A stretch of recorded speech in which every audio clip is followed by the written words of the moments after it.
करने वाला हुआ। कुछ विषय अपने बीच में आए, कोई योजना पूरी नहीं होगी, बंद हो जाएगी, ये अनावश्यक डर है। माननीय अध्यक्ष महोदय, वही लाडली लक्ष्मी योजना से लगा करके सारी योजनाएं, कोई योजना बंद नहीं होगी, सारी योजनाओं के लिए पर्याप्त धनराशि हमने रखी है। इसी प्रकार से गैस कनेक्शन की बात है, गैस कनेक्शन की राशि भी सभी को बराबर मिलेगी, किसी की कोई राशि नहीं कटेगी। अगर इन्होंने बोला योजना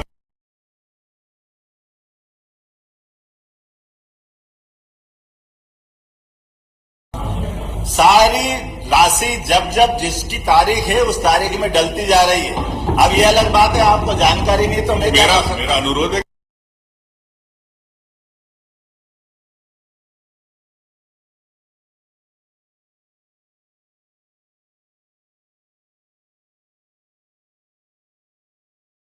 बन सकता है, इसमें भी एक बना दे। अरे एक मिनट,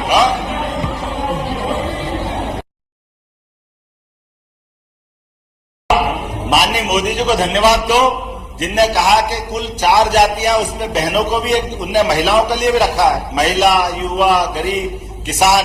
अब आप उसमें महिला सशक्तिकरण की योजना में कानून बना रहे हैं। अब आपके लोग तो वहां बाहर काला लेके घूम रहे हैं दिल्ली में, मैं क्या करूं? आप उनको समझाओ कि भैया उनके लिए हम सब तैयार हैं। अगर आप यूनानी में तैयार हो तो मैं आपके साथ खड़ा हूं। बहनों के लिए जो बेहतर हो सकता है, यशस्वी प्रधानमंत्री नरेंद्र मोदी जी के नेतृत्व में भारत की सारी राज्य सरकार इस दिशा में आगे बढ़ रही है। अब ये अपनी चर्चा बाद में कर लेंगे, थोड़ा और भी मौका मिलेगा।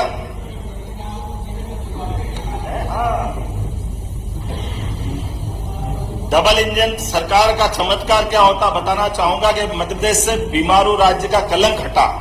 5 लाख किलोमीटर से अधिक लंबाई की चमचमाती सड़कें अगर बनी है तो केवल डबल इंजन सरकार के कारण बनी है।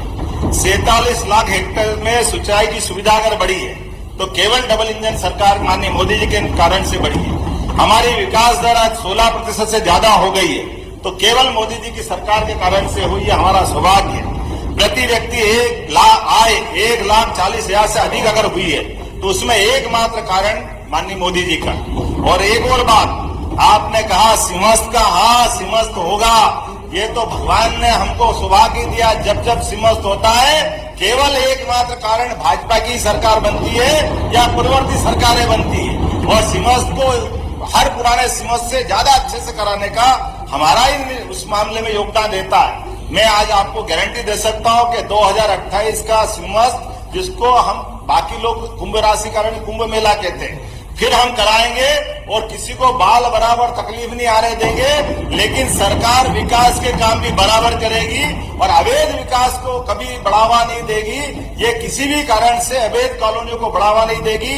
नियम कानून के अंतर्गत जो जो हो सकता है वो सारे प्रबंध हम करने वाले हैं। इसमें किसी प्रकार का कोई कॉम्प्रोमाइज नहीं करेंगे। माननीय अध्यक्ष महोदय, विषय तो बहुत लंबे हैं और बहुत सारी बात करना है, लेकिन चूंकि समाचार का समय हुआ है, आज हमारा अपना इस सदन का एक तरह से समारोह का समय आया है।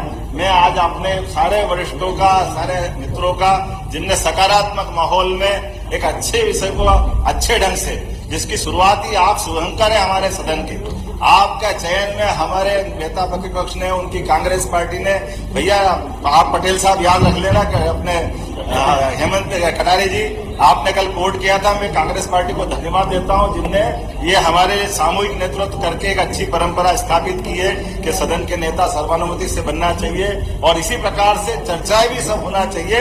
मुझे इस बात की भी प्रसन्नता है, मैं आपको धन्यवाद देना चाहूंगा। बीच में टोका टाकी तो चलती है, लेकिन स्वस्थ आलोचनाओं का एक क्रम जारी रहे, इससे कोई मना नहीं। हमारे मनभेद नहीं होना चाहिए, मतभेद हो सकता।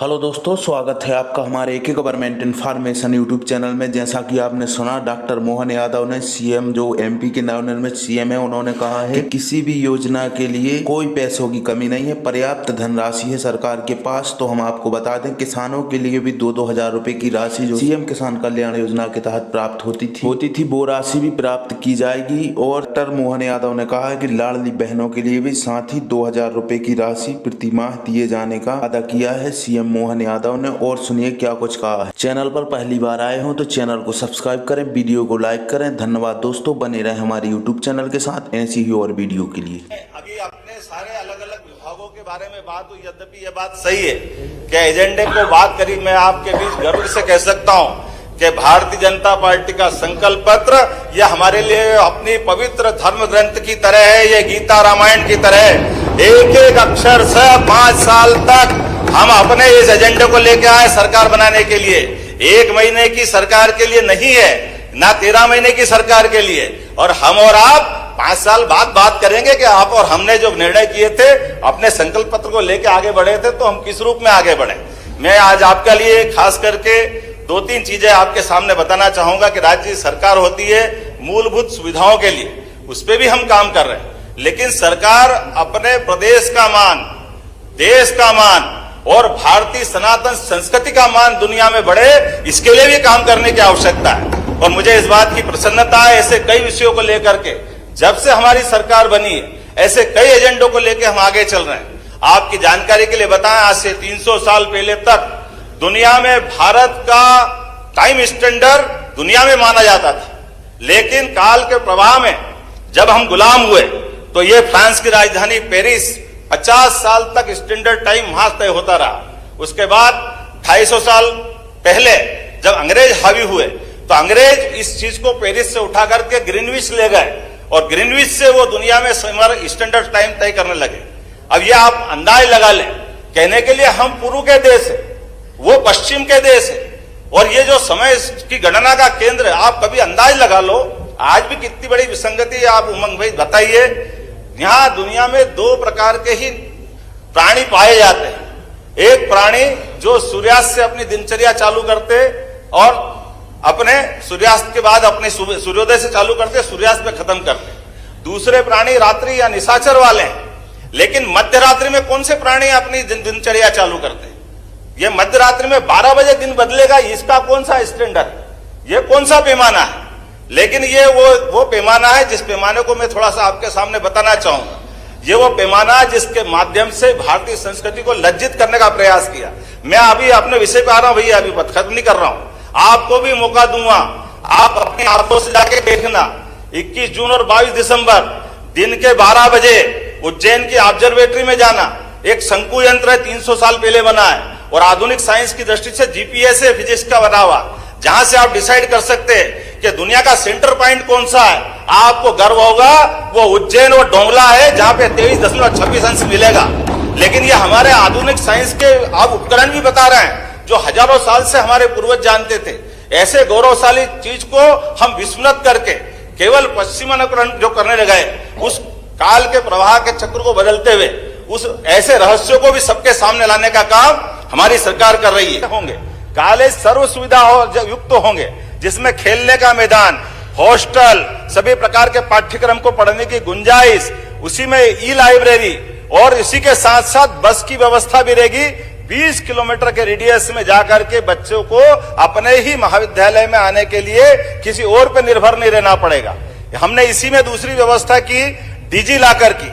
हमारे बच्चे जो अपनी मार्कशीट को, स्थानांतरण सर्टिफिकेट को लिए घूमते थे, अब डिजी लॉकर के माध्यम से मध्य प्रदेश देश का ऐसा पहला राज्य बना है जिसको कोई पत्र अलग से कोई पेपर ले जाने की जरूरत नहीं।